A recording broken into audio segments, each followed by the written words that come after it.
Assalamualaikum warahmatullahi wabarakatuh. Kembali lagi dengan kami, mahasiswa semester 1 Prodi Pendidikan Bahasa dan Sastra Daerah.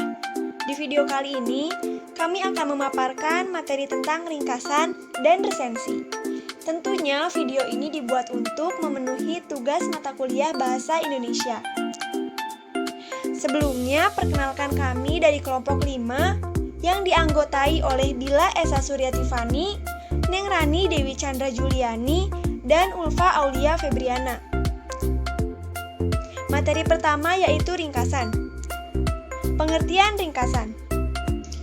Ringkasan adalah bentuk tulisan ringkas yang merupakan hasil memangkas tulisan asli yang lebih panjang, namun tetap memperhatikan ide pokok, sudut pandang, dan memperhatikan cara penyajian penulis aslinya, atau memperhatikan urutan penyajiannya.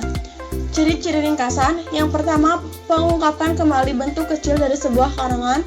Yang kedua, memproduksi kembali apa kata pengarang.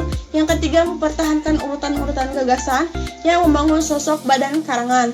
Yang keempat, penyusun ringkasan terikat oleh penataan isi dan sudut pandang pengarangnya. Yang kelima, kalimatnya pendek-pendek dan senada dengan kalimat pengarang aslinya.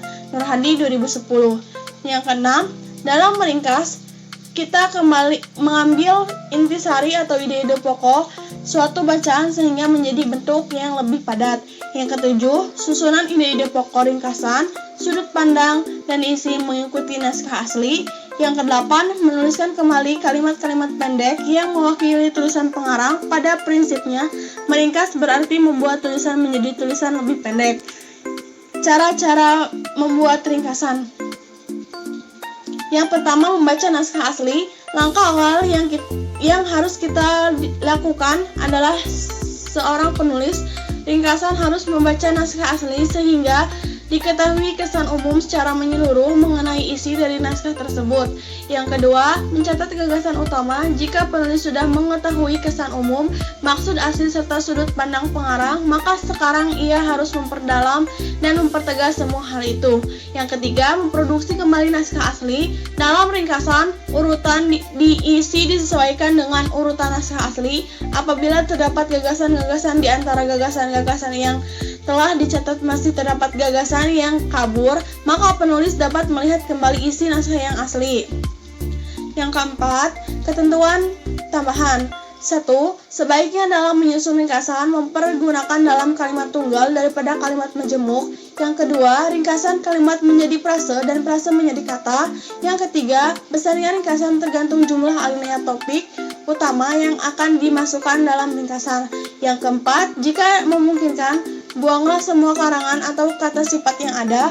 Yang keenam, mempertahankan semua gagasan asli dan urutan naskahnya. Langkah-langkah meringkas. Yang pertama, bacalah teks secara cermat dan efektif sampai kamu dapat mengungkapkan gagasan utama, kesan umum, sudut pandang, dan tema untuk utama dari teks. Yang kedua, catatlah bagian-bagian yang kamu anggap penting. Yang ketiga, tulislah informasi berdasarkan bagian-bagian yang kamu anggap penting tersebut.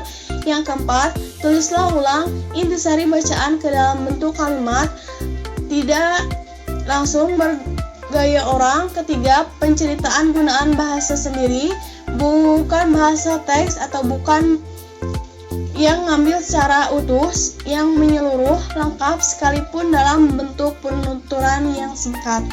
Yang kelima, tidak memasukkan pikiran, ilustrasi, atau contoh sendiri. Yang keenam, tidak mengubah keseimbangan dan penekanan pengarang asli. Yang ketujuh, menyusun draft atau kerangka untuk membuat intisari bacaan. Yang kedelapan, susunan draft menjadi bentuk rangkuman yang baik. Tujuan membuat ringkasan. Pertama, membantu menyingkat suatu naskah namun tetap mempertahankan urutan isi dan sudut pandang pengarang asli. Kedua, guna memahami dan mengingat isi suatu bahan atau bacaan atau buku, Anda dapat menuliskan ringkasan bahan bacaan atau buku yang sudah Anda baca.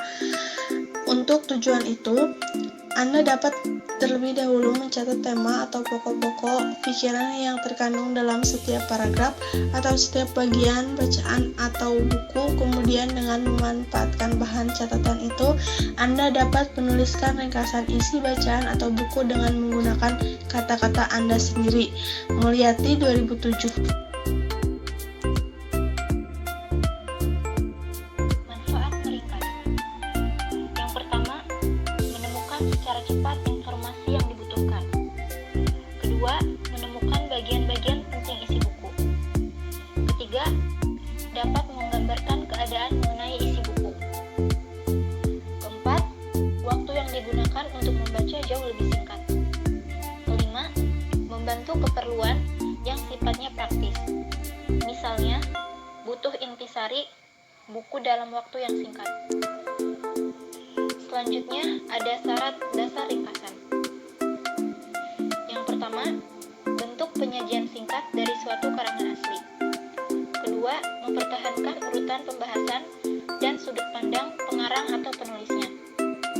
Ketiga, tetap memperhatikan perbandingan bagian atau bab dari karangan asli. Materi kedua yaitu resensi.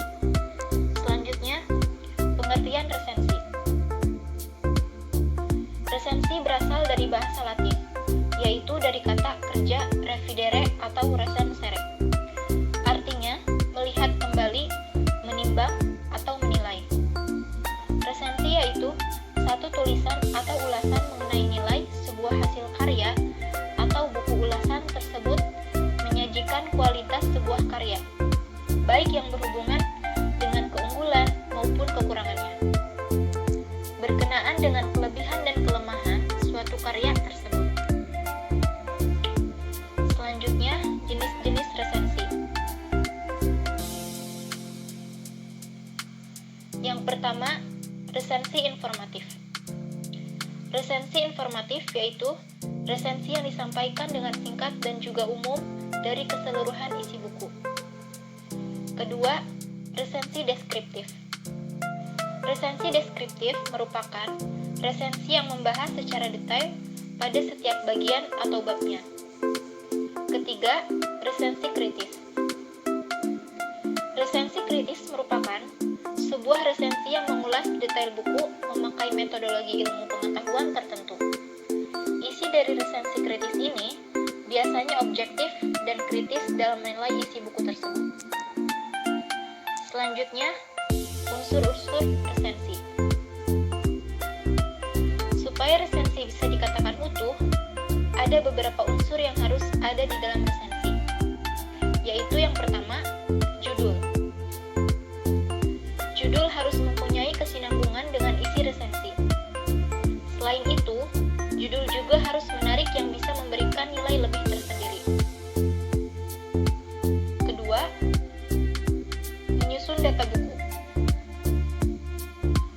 Menyusun data buku diantaranya yaitu judul buku, pengarang, penerbit, tahun terbit dan cetakannya, dimensi buku, dan harga buku.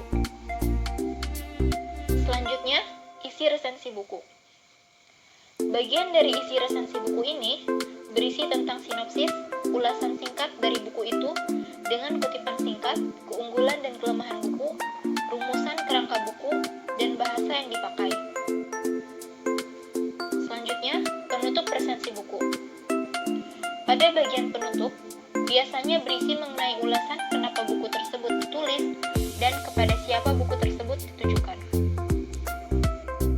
Selanjutnya, struktur resensi. Pertama, identitas umumnya.